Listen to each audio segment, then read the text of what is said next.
All right, so coming up this weekend, we got a huge game to start our weekend picks with Alabama versus Georgia. This one is obviously the premier SEC matchup. They played so many times in the SEC championship the past few years, played in the national title a couple of times.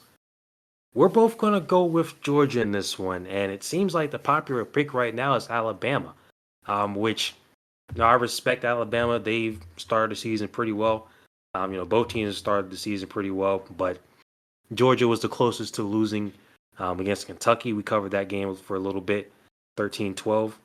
So I understand the sentiment behind picking Alabama, but I still think Georgia's going to come out there. They're going to have to. They can't let Alabama. Obviously, they're not going to put up 40-something points, of course, but they can't make some of the stupid mistakes that they made in the SEC title game. The offense has got to do a little bit better, especially compared to what they did against Kentucky. So offense got to be better. But defense, if that defense can still do what it always does, I think they can win this one 20-17. Yeah, I think I'm taking Georgia in this one. All right, Georgia's going to score probably more than 13, but they're not putting up 48, and Alabama's not putting up 63 or 42. This is going to be a battle for sure. It always is, and it seems like no matter how much better Georgia is, even if they are better in that moment, that like Alabama finds a way to get a win. But I think that this one, I'm confident in Georgia. I think it's going to be a tough one, right? They made mistakes in the beginning of the Clemson game. They put those behind them, but they can't make those again. They really can't play like they played against Kentucky. As much as like I'm confident in Georgia's ability to win this game, but I do think Georgia has the easier pathway to a loss because they've been a little more mistake prone, Yeah. despite their kind of like dominant outlook on things. With that said, though, I am going to take Georgia. I think that their defense is going to come up good in this one, and it's going to be tough. It's going to be a tough one that could come down to a last-minute field goal. And I do think we're going to get like a 21-18, 2017 kind of game here. I'm going to take Georgia, taking this one, coming into Alabama and coming out with a win to stay up. But this is going to be a fun one, always a fun battle. But I do think, America seems to be trusting in Alabama. I'm going to trust in Georgia on this one. We'll see where that gets me. Jumping into the NFL, we are going to stay aligned with each other for pretty much this whole video. We have the Vikings and the Packers, which is a better matchup than you would maybe have thought it would be if somebody asked you about this in the preseason. The Minnesota Vikings, led by Sam Darnold, are 3-0. Things are looking good. They've got a great momentum going with Justin Jefferson and Sam Darnold, and things have been going well for them. And the Packers lose Jordan Love in Week 1, put in Malik Willis, and I haven't lost since. They're 2-1. Malik Willis has played well. They've done really good with Josh Jacobs. Jaden Reed has been good. But this one is going to maybe come down to a little bit of who's available, who's healthy. So this one I think is going to be fun. We're both going to take the Vikings on this one. Again, America seems to be more trustworthy of the Packers according to some betting odds and things like that. But I think that the Vikings are going to come in. Aaron Jones is back on the other side of the ball this time, or other side of the stadium this time. I think this crowd's really not going to be too big for him, no matter what's going on. Sam Darnold, I think if he's healthy, which he seems to be, he's no longer on the injury report as far as I see. I think he'll be fine. Justin Jefferson seems to be good. Everything's looking good for the Vikings. We're on the flip side, as good as the Packers have been with Malik Willis, I think they'll continue to play good. Malik Willis has had the highest yards per attempt since he's started. So I think they're going to continue to go for these kind of deep cutting big plays. But the Vikings are just going to be a little healthier. Currently, at this moment, Jaden Reed, Luke Musgrave, and Jair Alexander are all still questionable. I think if you don't have Alexander or Reed for sure, this one could go really, really south for the Packers. But I'm going to take the Vikings. The defense has been extremely good. So is the Packers defense. But the Vikings defense has been really good. That offense has been rolling. I think they're going to be a little bit more of an edge to their offense over the Packers defense. I give this one a good rivalry game, like 34-31, Minnesota Vikings stepping into Lambeau and coming out with the win. Yeah, Packers offense has been more about the running game. And like you said, Malik Willis, he came in that first game against the Colts. He did his job. Next game against the Titans, ironically against his former team, who let him go. He did much better. Showed he's still got something to prove in the NFL. He's played pretty well, but Funnily enough, with Sam Darnold being there, being available, I would go with the Vikings as well. I would say 27-24. I know these Packer Viking games are kind of always toss ups. And funnily enough, too, Aaron Jones, he's going to be going up against his former team in Lambeau Field where he spent, all his time in his career. Um, I think in this one, it's going to be on the Vikings defense. The defense has been good, but I think it's going to be on the Vikings defense to stop that running game. I don't want to say force Malik Willis to pass because he's obviously shown that he has been able to pass. So I don't want to say that, but try to stop the running game with Josh Jacobs. Run the ball well yourself, and we know, of course, it's going to be going to Justin Jefferson a whole lot on their offensive side. Um, but I think if it does end up in a passing game, which most of these games do end up in at some point, I think Sam Darnold so far is showing that he'll be better. So I'll stick with the Vikings in this one. This next game, though, definitely all about the quarterbacks here. Chargers, Chiefs, we are both going to stick with the Chiefs in this one. Truthfully, I probably would have picked the Chargers if Herbert was completely healthy and not just if he was playing, because he was hurt going into the last week against the Steelers and got hurt, re-aggravated his injury. He's questionable again.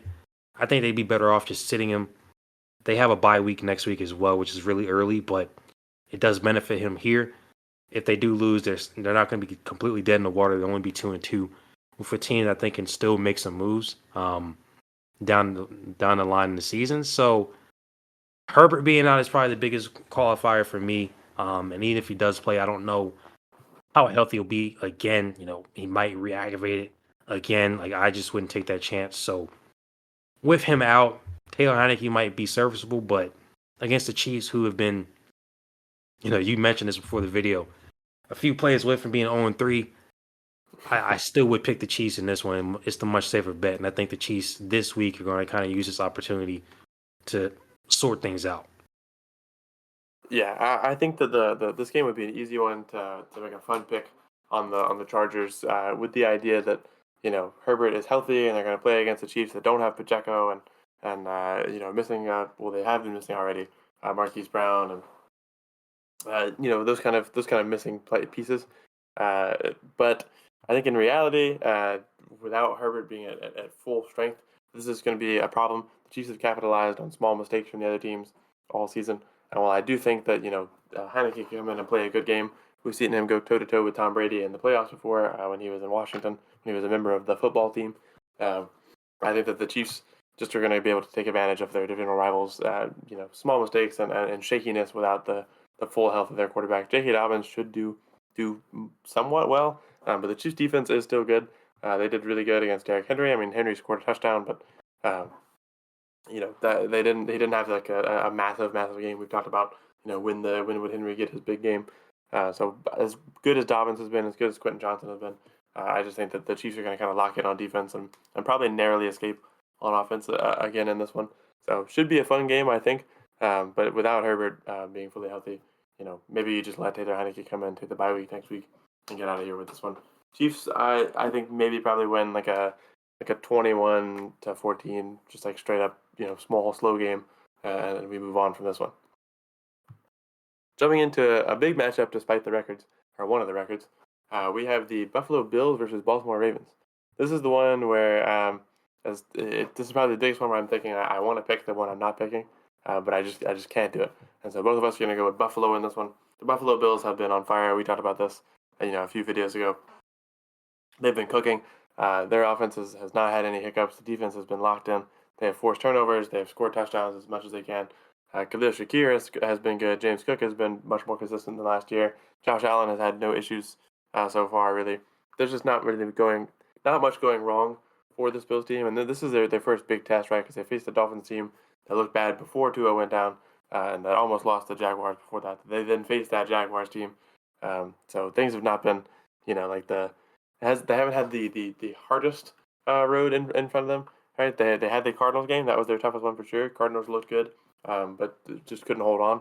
And then from there, the Bills have cruised, allowed 10 points from their last two opponents, put up 31 and 47. The Ravens, could be 3-0, but have just decided to not be. Foolery at the end of the Chiefs game brought them to a 27-20 loss. The Vegas game was something, and they lost 26-23. They come back next week and beat up the Cowboys, but do also allow the Cowboys to make a run at the end of the game. I think the Ravens look good, and this could be one that the Ravens come in and show the league, hey, look, we were 0-2, but it doesn't matter. We're here. Lamar Jackson could come out and have a great game as he's been having. Derrick Henry could have another big game. Zay Flowers keep his big connections going. They likely or Mark Andrews could keep it going. I think there's potential here for the Ravens to make a big splash. But with the way they've played and the mistakes they've made towards the end of games, and the kind of way that the Bills have stayed on fire and consistent, it just feels like there's no way to pick the Ravens in this one. I think the Bills take this one. And like most of these Ravens games, I don't think we'll get a Bills score where it's been 47-10, 31-10. I think we're going to look more at a 31-28 kind of battle where the Ravens, maybe slip up or maybe just can't catch up at the end of the game, and the Bills move to 4-0.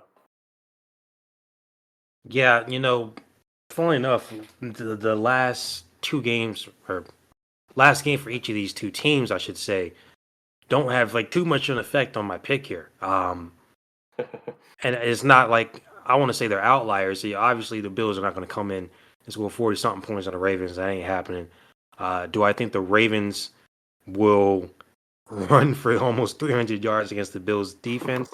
Nah, because they're not the Cowboys defense. So taking those two things out of it, I'd still say right now the Bills are the better team, clearly not just in the record, just overall. And it's just kind of unfortunate that the Ravens have to immediately go and face the Bills right after having that great win against the Cowboys, because I think the Ravens would probably be on a pretty good run. They got the confidence up in that game, even with a disappointing fourth quarter where they almost let the Cowboys come back. I'd say, like, look, that is the catapult for them moving on to the rest of the season, getting to where they should be, unlike the Bengals.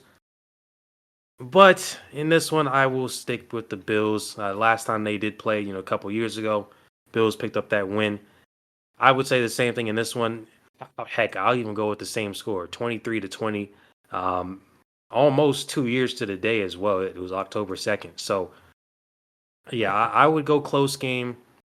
I think they're still going to run the ball well on the Ravens, but I would. It's not going to be 300 almost yards.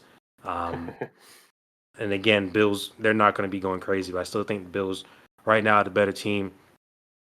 They'll show that, but I wouldn't count the Ravens out again in the season if they do lose this game.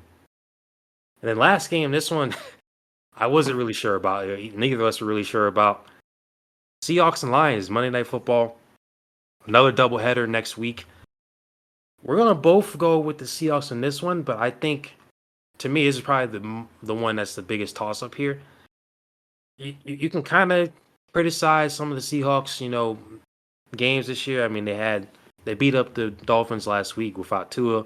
Had the overtime win against New England, and then only beat the Broncos by a touchdown. So, not super impressive. But on the other hand, the Lions come kind of close to being 0-3 on their own side as well. I mean, just barely beating the Cardinals, losing to the Bucks, having the OT win against the Rams. So I mean, kind of similar seasons here for both of these teams. I think at the end of the season, I think the Lions will still be the better team, but right now, I would say the Seahawks are better. And you said this before we started recording. Lions are kind of more prone to mistakes. I think that might be the case in this one. It might be a couple mistakes that the Lions make here or there that lose them this game. Yeah, I think the Lions, throw an extra pick or go for a fourth down that doesn't work out too well, and that becomes the difference in this game. Right, right. Like not that the Seahawks are gonna like dominate them, but looking at their last five, including their preseason games, these two teams are like super similar. So the last five for the Seahawks: 24-3, 23-20, 26-20. That's in the current season. Obviously, Terrence just went over those. The Lions 2013, 2016, 26-20. But then their last preseason game, the Seahawks get a win over the Browns 37-33. The Lions got a win over the Steelers 24-17. Similar score on that one. And then the other one, on August 17th, the Seahawks lose to the Titans 16-15 by 1 point. The Lions beat the Chiefs 24-23 by 1 point. These two teams have had such a weird mirror going on for the last bit of football that's been played, including the fact that I think that each of them could be 3-0 or 2 or 0-3, which is a matter of a few changes in their games. Maybe not the Seahawks. The Dolphins game no Tua, you're playing against Skylar Thompson and eventually Tim Boyle. That's a you should have that one in the bag. So maybe the Seahawks floor is 1-2. But these two teams have been weird. They've played tight games. They've played small. They haven't scored a crazy amount. But I think I like the Seahawks in this one. I don't know. Zach Charbonnet has been good. Kenneth Walker may come back, but Walker was good in his first game. So I think either one of those guys that you got, you're going to be good there. Gino has been slightly better than Goff. They're essentially the same. Uh, DK Metcalf has been doing really good. The Lions, leaned on Jameson Williams to begin with, and then kind of moved to St. Brown, and now they're getting it back to kind of a mixture. Williams leads them in receiving. This is a weird one. This is a tough one to pick, but I do think the Seahawks are going to take this in like maybe even a weird like 18-15, like kind of odd score, and I do think it's going to come down to Dan Campbell maybe gets a little overzealous on a fourth down, or Jared Goff just throws a pick that you can't afford, and that's gonna end this one. No panic zone for either of these two teams. If they do lose, Seahawks will be 3-1. If they lose, Lions will be 2-2. So this is a fun one. Should be a good game. Maybe a bit of like a struggle game, but not a whole lot to panic about for these two teams. Should just be a fun one over in Ford Field.